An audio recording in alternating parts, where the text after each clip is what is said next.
The arena was packed beyond capacity. Representatives from dozens of species had come to witness the formal combat challenge between the human engineer and the Galactic warrior. What had started as a simple marketplace dispute had become something much larger, a test of whether humanity deserved to be taken seriously by galactic civilization. Marcus stood in the preparation chamber, trying to calm his racing heart. Through the reinforced viewport, he could see the arena floor, a circular space 50 meters across, surrounded by energy barriers that could contain weapons capable of destroying starships. The floor itself was made of some kind of adaptive metal that could absorb tremendous impacts without breaking. The preliminary scans show approximately 30,000 beings in attendance.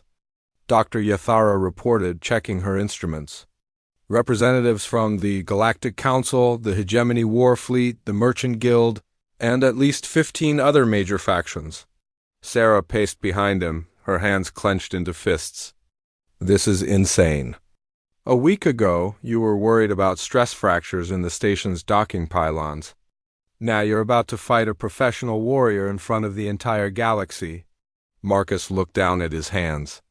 The past 6 days of training had changed him in ways he was still trying to understand. The neural enhancement sessions had not just given him new skills, they had awakened something that felt ancient and primal.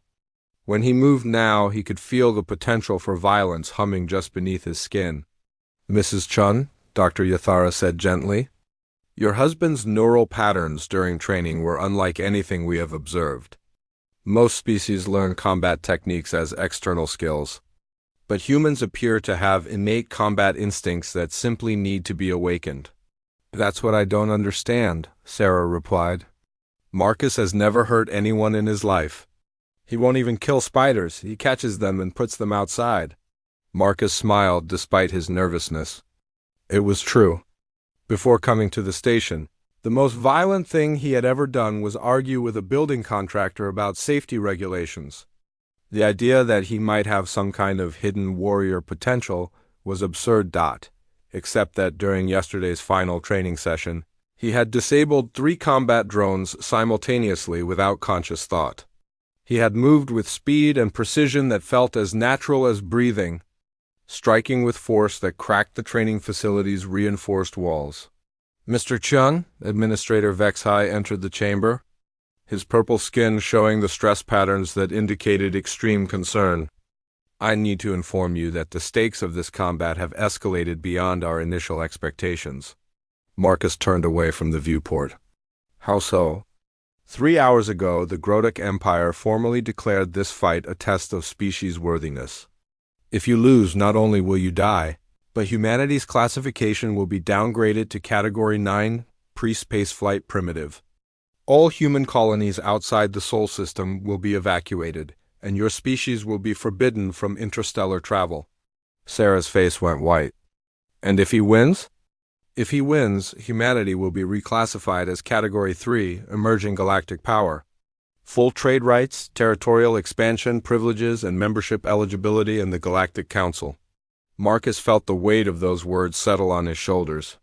Millions of human colonists throughout the galaxy, the entire future of his species, riding on a single fight between him and an alien warrior. No pressure, he muttered. Actually, Dr. Yathara said, studying her readings, I believe the pressure is exactly what your species needs. Mr. Chun. Humans appear to function best when the stakes are impossible and the odds are against them. Every simulation we ran showed the same pattern. The more desperate the situation, the more effective you became. Through the chamber's communication system, an announcer's voice boomed and translated galactic standard. Citizens and representatives, the formal combat challenge will begin in 10 minutes. The combatants will enter the arena with traditional weapons only. No energy weapons. No powered armor, no enhancement drugs. Marcus looked at the weapon rack that had been provided. Swords, axes, clubs, and spears from a dozen different worlds. He had trained with all of them over the past week, but nothing felt quite right. The alien weapons were designed for alien physiology, too heavy, too light, shaped wrong for human hands. Is there nothing from Earth? He asked. Vexhai gestured helplessly. Human weapons technology is considered too primitive for formal combat. We could not locate anything that would be acceptable to Grodek standards. Marcus walked over to his engineering toolkit, which lay forgotten on a side table. Among the precision instruments and calibration devices, his hand closed around a simple claw hammer. It was nothing special, just a tool he used for structural work, with a steel head and a handle worn smooth from years of use. "This," he said, holding up the hammer. Dr. Yathara's scales shifted to patterns of confusion. "Mr. Chun, that is not a weapon. It is a construction tool. It's what I know how to use." Marcus hefted the hammer, feeling its familiar weight. "Every other weapon in that rack belongs to someone else's fighting tradition. This belongs to mine." "Humans have a fighting tradition based on construction tools?" Vexhai asked, fascinated despite his concern. Marcus thought about it. "Humans have a fighting tradition based on using whatever works. Our ancestors fought saber-toothed cats with sharpened sticks and cave bears with rocks tied to handles. We didn't evolve to be warriors, Administrator. We evolved to build things and protect them." Sarah stepped forward and kissed him gently. "Come back to me," she whispered. "Always," he promised. The arena door opened with a sound like thunder. Marcus walked out onto the metal floor, the hammer hanging loosely in his right hand. The noise from the crowd was deafening, a mixture of cheers, jeers, and alien sounds that had no human equivalent. Across the arena, another door opened and Thakmur emerged. The Grodek warrior looked even more imposing than Marcus remembered. 8 feet tall and massively muscled, wearing traditional armor made from the scales of some enormous alien predator. In his hands, he carried a war maul, a weapon that looked like it could punch through starship hull plating. The two combatants walked to the center of the arena, where a referee waited. The official was a member of the Arbitrator caste, one of the galaxy's few truly neutral species. Its mechanical voice carried clearly through the arena's acoustics. "This is formal combat under Grodek tradition," it announced. "Victory by death, yield, or incapacitation. No quarter asked or given." Combatants acknowledged the terms. "I acknowledge," Thakmur rumbled, his voice carrying easily across the arena. "I acknowledge," Marcus replied. Surprised by how steady his own voice sounded, the referee backed away, and suddenly Marcus and Thakmur were alone in the center of the arena, separated by perhaps 10 meters of open space. The crowd noise faded to a background hum as Marcus's focus narrowed to the alien warrior in front of him. "Human," Thakmur said, raising his war maul, "you fought well in the marketplace. But that was anger and luck. This is skill and honor. Prepare to die with dignity." Marcus shifted his grip on the hammer handle. "Actually, I was thinking about building something." Thakmur's small eyes narrowed in confusion. "What?" "A reputation," Marcus replied. And then he moved. The past week of training had awakened something primal in Marcus's nervous system. But it wasn't until this moment, facing death in front of 30,000 witnesses, that he truly understood what Dr. Yathara had been trying to tell him. Humans didn't fight like other species. They didn't fight for honor or territory or dominance. They fought to survive. And they were very, very good at it. Marcus closed the distance between himself and Thakmur in 3 quick steps, moving faster than his size should have allowed. The Grodek warrior swung his massive war maul in a crushing overhead arc that would have pulverized Marcus's skull, but Marcus wasn't where the weapon fell. He had slipped to the side at the last instant, inside the reach of the longer weapon, and brought his hammer up in a short, vicious arc that caught Thakmur just below the ribs. The crowd gasped as the Grodek staggered backward, green blood showing through his armor where the hammer's claw had found a seam. Thakmur looked down at the wound in disbelief, then back at Marcus. "How?" the alien warrior demanded. Marcus circled slowly, keeping his distance now. "You're fighting like a warrior," he said.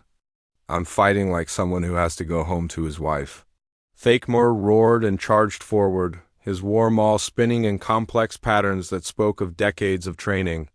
It was a masterful display of combat skill, each movement flowing into the next with deadly precision. Marcus watched the patterns, his engineer's mind automatically analyzing angles and force vectors.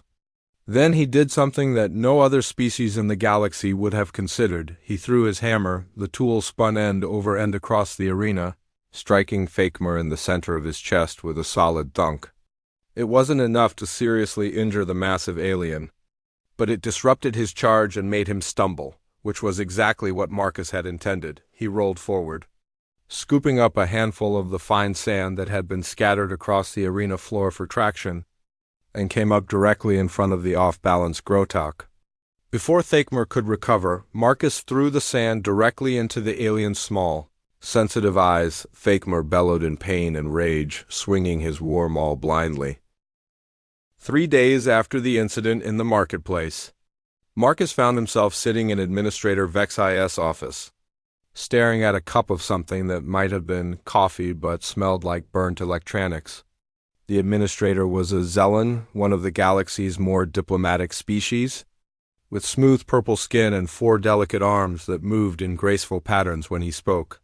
"Mr. Chun," Vexai said, his translated voice carrying a tone of careful neutrality, "we need to discuss what happened in the marketplace." Marcus kept his expression neutral. He had been expecting this meeting since the moment he had knocked the Grotok unconscious.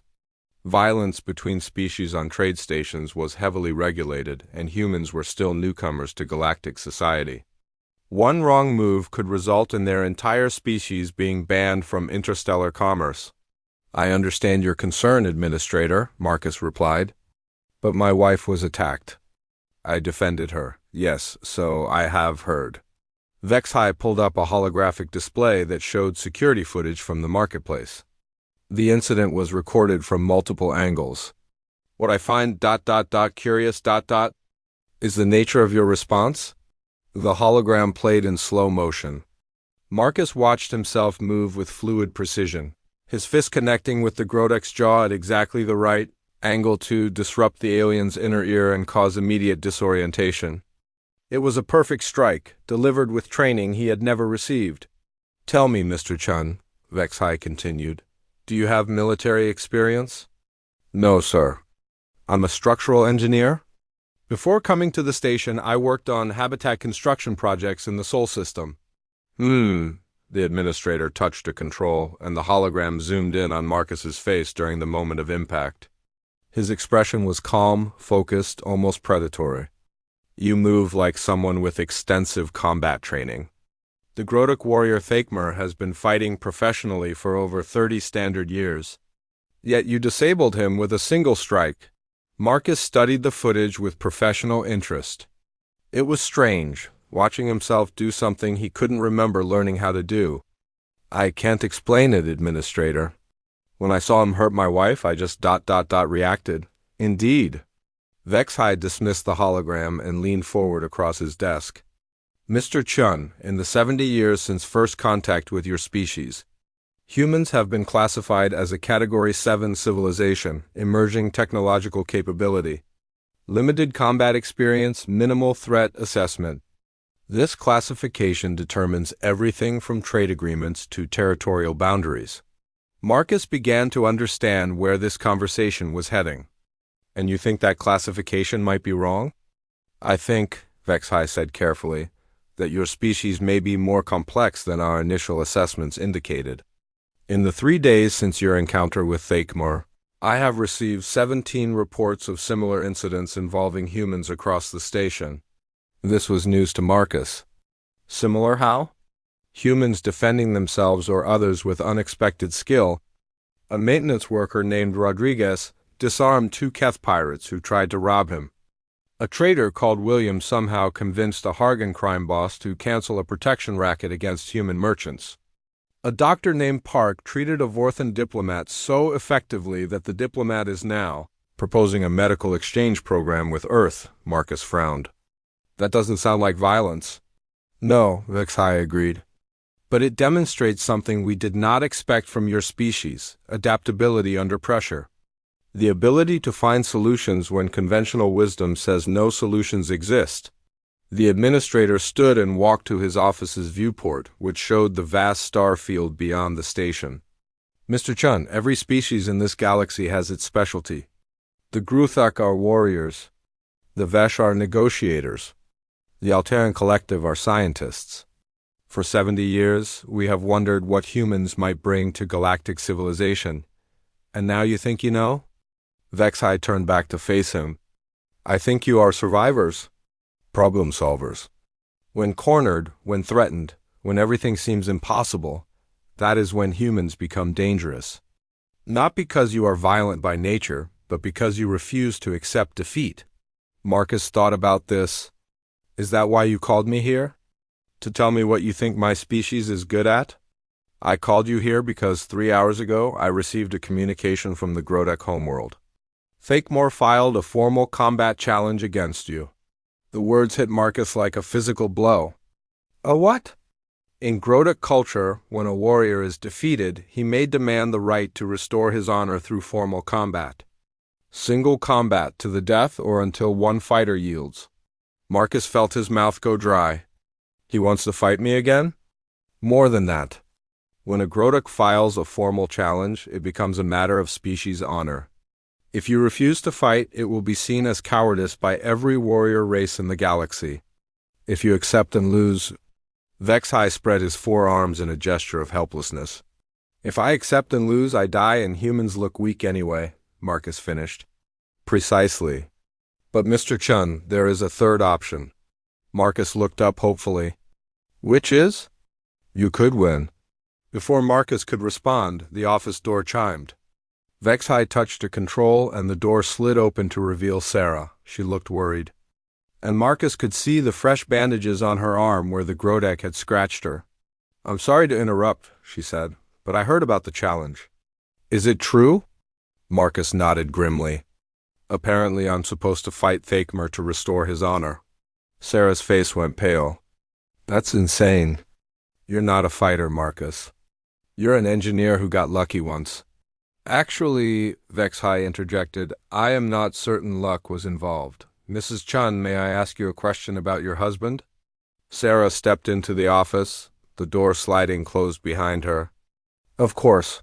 Has he always been protective of those he cares about? Yes, but not like this. Marcus is gentle.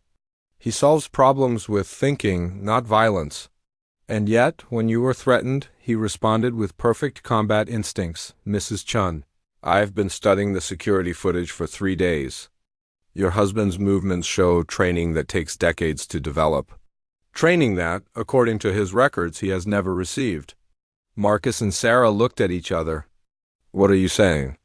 Sarah asked. I'm saying that humans may have capabilities that even you do not understand. In the past week, humans on this station have performed feats that should have been impossible for your species.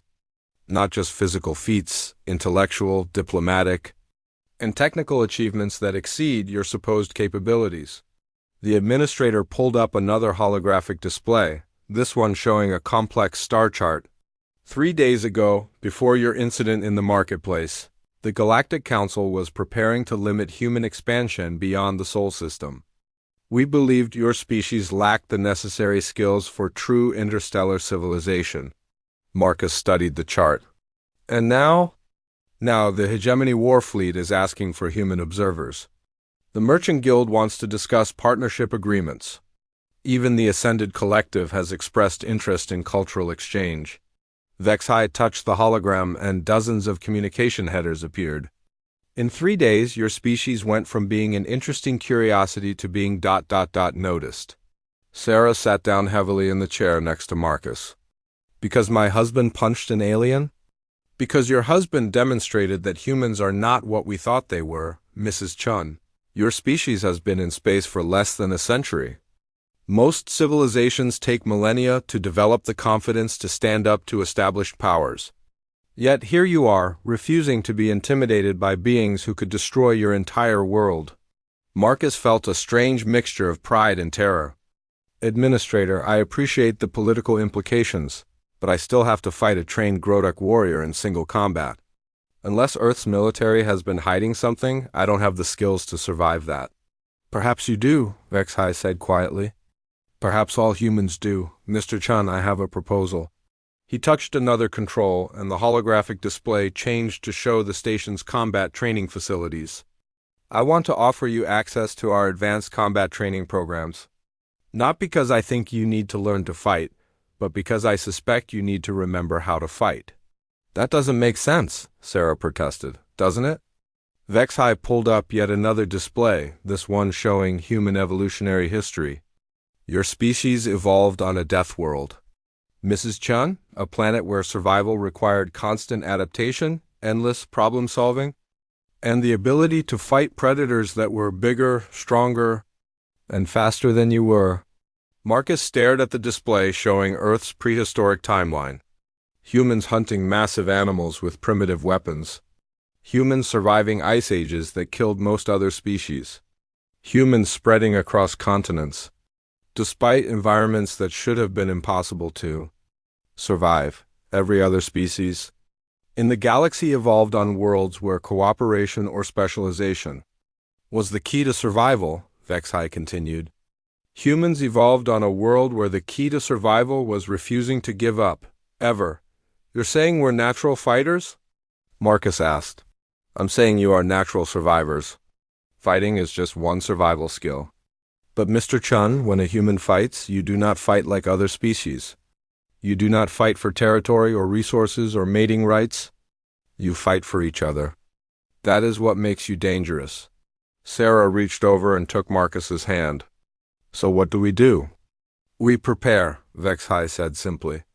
The combat challenge is Skettle.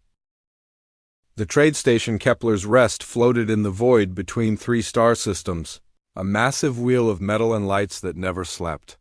Ships from dozens of worlds docked at its ports every day, bringing goods, news, and problems from across the galaxy.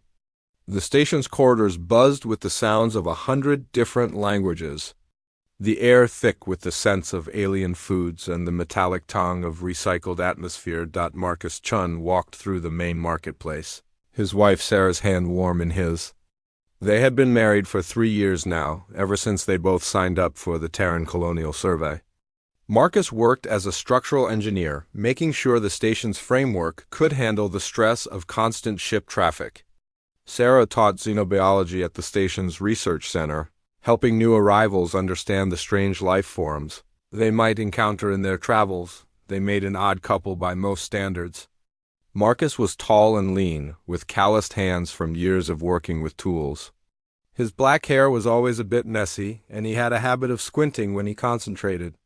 Sarah was shorter, with curly red hair and bright green eyes that missed nothing. She had a gentle way of speaking that put even the most nervous alien visitors at ease. The marketplace stretched out before them like a carnival from another world. Vendors from the Altair Collective displayed their crystal-powered devices on floating platforms. A group of insectoid traders from the Hive worlds chittered over shipments of rare metals. Near the center of the market, a Centaurian merchant with 4 arms juggled glowing fruit while calling out prices in broken galactic standard.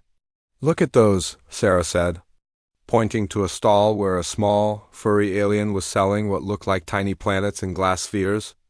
I think those are living ecosystems. Entire biospheres contained in those little globes. Marcus smiled as he watched his wife's eyes light up. This was what he loved about her most, the way she found wonder in everything new. While other humans on the station complained about the strange smells and weird customs, Sarah saw each new species as a puzzle to solve, a story to learn. They stopped at the alien stall. The merchant was about 3 feet tall, covered in soft blue fur that shifted color depending on how the light hit it. Its large black eyes blinked in sequence, first the left, then the right, then both together. These are beautiful, Sarah said, leaning closer to examine one of the spheres. Inside the glass, tiny mountains rose from miniature seas. Clouds swirled through an atmosphere no bigger than a marble. How do they work? The alien merchant's fur brightened to a pleased purple color. Ah, a person of science. These are pocket worlds from the Veil Nebula. Each contains a complete ecosystem, perfectly balanced. The gravity generators are smaller than a grain of sand, powered by quantum resonance. Marcus watched the tiny world spin slowly in its sphere. It was incredible technology, far beyond what Earth scientists had achieved. Even after 5 years of contact with galactic civilization, humans were still considered primitive by most alien standards. Their ships were slower, their weapons weaker, their technology centuries behind the rest of the galaxy, but humans had something that many aliens found puzzling. They adapted quickly, and they protected what they cared about with a fierce determination that surprised even the galaxy's warrior races. "How much for one of the smaller ones?" Sarah asked. Before the merchant could answer, a loud crash came from somewhere behind them. The sound of breaking glass mixed with angry voices. Several aliens near the noise scattered quickly, their natural instincts telling them to avoid trouble. Marcus turned to see what was happening. Near the food court, a large alien was towering over a fallen table. The creature stood nearly 8 feet tall, with thick gray skin and arms like tree trunks. Its head was shaped like a hammer, with small red eyes that glowed with anger. This was a Grodek, Marcus realized. He had read about them in the station briefings. They were known for their strength and their short tempers. The Grodek were shouting at a smaller alien, a delicate bird-like creature whose feathers were fluffed up in fear. Food and broken dishes were scattered across the floor around them. "You dare serve me this garbage?" The Grodek roared in heavily accented galactic standard. "This food is not fit for animals." The bird-like alien cowered behind its serving counter. "Please, honored customer, if you are not satisfied, I will prepare something else at no charge. I want my credits back, and I want compensation for this insult." The Grodek slammed one massive fist on the counter. Making everything on it jump, Marcus started to move toward the confrontation, but Sarah caught his arm. "Don't," she whispered. "It's not our business." She was right, of course. Station security would handle it. The smart thing to do was stay out of alien disputes. Humans were barely tolerated on most stations, accepted only because Earth had resources the galaxy needed. Getting involved in fights was a good way to end up banned from trade routes, but Marcus watched as the Grodek grabbed the small alien by what passed for its throat. The bird creature made a strangled chirping sound, its thin legs kicking uselessly. Other aliens in the area looked away or found urgent business elsewhere. No one wanted to challenge a Grodek. "Stop it!" The voice rang clear across the marketplace, and Marcus felt his heart sink as he realized it was Sarah's voice. His wife had stepped forward, her hands clenched into fists at her sides. The Grodek turned its hammer-shaped head toward her, still holding the bird alien off the ground. "What did you say, little human?" Sarah's face was pale, but her voice was steady. "I said stop it. You're hurting him over food you already ate. Take your credits back if you want, but let him go." The Grodek dropped the bird alien, which collapsed behind its counter gasping. The massive creature took a step towards Sarah, and Marcus felt every muscle in his body tense. The Grodek was easily 3 times Sarah's weight, with skin thick enough to stop small-caliber bullets and claws that could tear through steel. "You think you can tell me what to do, soft skin?" The Grodek growled. "Your species barely knows how to leave its own system. You have no authority here." "I don't need authority to know right from wrong," Sarah replied. She took a step back as the alien advanced, but she didn't run. Marcus moved then, sliding between his wife and the Grodek. He had to crane his neck to meet the alien's glowing eyes. "There's no problem here," he said quietly. "We'll just be moving along." The Grodek's mouth split open in what might have been a grin, showing rows of sharp teeth. "The human female has a big mouth. Perhaps someone should teach her to keep it closed." "Perhaps someone should try," Marcus replied, his voice still quiet but carrying a new edge. The alien laughed, a sound like grinding stone. "You would fight me over this? Look at yourself, little human. You are nothing, weak, soft. Your whole species is an embarrassment to the galaxy." Marcus felt something cold settle in his chest. Not fear, something else.